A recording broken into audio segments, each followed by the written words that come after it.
আমি বিরোধী দলীয় নেতাকে অনুরোধ করব ওনাদের পক্ষ থেকে নামগুলো যদি দ্রুত আমাদের কাছে দেন তাহলে এই কমিটি দ্রুত কাজ শুরু করতে পারবে। এই সংসদের জন্য এটি একটি নবযাত্রা, এটাকে আমি সাধুবাদ জানাই এবং আমরা শীঘ্রই ইনশাল্লাহ নামগুলা পেশ করব। গতকাল বিরোধী দলীয় নেতা একটি প্রস্তাব উপস্থাপন করেছিলেন দেশের চলমান পরিস্থিতি নিয়ে। আমরা সকলেই আলোচনা করে একমত হয়েছিলাম বা একটি বিষয়ে আমরা সকলেই উপনীত হয়েছিলাম মাননীয় স্পিকার, যে এটি একটি বৈশ্বিক প্রবলেম, সারা বিশ্বেই এই সমস্যার তাপ ছড়িয়ে পড়েছে। মাননীয় বিরোধী দলীয় নেতা ওনার বক্তব্যে বাংলাদেশের এটি যে কনসার্ন সেটি এক্সপ্রেস করেছিলেন উনি, এবং ওনারা প্রস্তাব দিয়েছিলেন ওনাদের পক্ষ থেকে যে ওনাদের কাছে কিছু পরামর্শ আছে, সরকারি দল এবং বিরোধী দল আমরা একসাথে সেই বিষয়গুলি নিয়ে কাজ করতে পারি। মাননীয় স্পিকার, আমি আমার বক্তব্যে বলেছিলাম বাংলাদেশ জাতীয়তাবাদী দল সকল সময় দেশের স্বার্থে, দেশের মানুষের স্বার্থে যে কোনো আলোচনা যে কারোর সাথে করতে প্রস্তুত রয়েছে।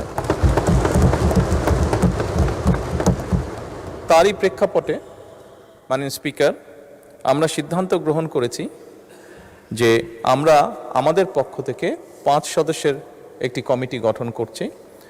আমি আপনার মাধ্যমে বিরোধী দলীয় নেতা এবং বিরোধী দলকে অনুরোধ করব ওনারাও যদি 5 জনের নাম দেন তাহলে এই 10 জন ব্যক্তি বসে এই বিষয়গুলোর উপর আলোচনা করতে পারে। কোনো পরামর্শ থাকলে কোনো পরামর্শ থাকলে এই কমিটির মাধ্যমে সেটি সরকারের কাছেও আসলো এবং সরকার সেটার মধ্যে কোনো বাস্তবতা থাকলে অবশ্যই সেটি কার্যকর করার উদ্যোগ গ্রহণ করবে। আমি মাননীয় স্পিকার আপনার সামনেই নামগুলো এখন উপস্থাপন করতে চাচ্ছি আমাদের পক্ষ থেকে এখানে মাননীয় জ্বালানি মন্ত্রী জনাব ইকবাল মোহাম্মদ টুকু, প্রতিমন্ত্রী জনাব অমিত এবং মাননীয় সংসদ সদস্য এবি আশরাফ উদ্দিন নিজাম লক্ষ্মীপুর 4, মঈনুল ইসলাম খান শান্ত মানিকগঞ্জ 2, মিয়া নুরুদ্দিন অপু শরীয়তপুর 3, এই 5 জনকে আমরা প্রস্তাবনা করছি। মাননীয় স্পিকার, আমি বিরোধী দলীয় নেতাকে অনুরোধ করব ওনাদের পক্ষ থেকে নামগুলো যদি দ্রুত আমাদের কাছে দেন তাহলে এই কমিটি দ্রুত কাজ শুরু করতে পারবে। ধন্যবাদ মাননীয় স্পিকার। মাননীয় বিরোধী দলের নেতা। মাননীয় স্পিকার, আপনাকে ধন্যবাদ। মাননীয় প্রধানমন্ত্রীকেও ধন্যবাদ বিষয়টাকে ইতিবাচকভাবে নেওয়ার জন্য। আমরা আশা করি এই সংসদ জাতীয় সকল সমস্যা সমাধানের কেন্দ্রবিন্দু হবে ইনশাআল্লাহ, এবং আমরা মনে করি এই সংসদের জন্য এটি একটি নবযাত্রা, এটাকে আমি সাধুবাদ জানাই এবং আমরা শীঘ্রই ইনশাআল্লাহ নামগুলা পেশ করব। ধন্যবাদ সবাইকে। মাননীয় সংসদ নেতা, কমিটির একজন সভাপতি প্রয়োজন।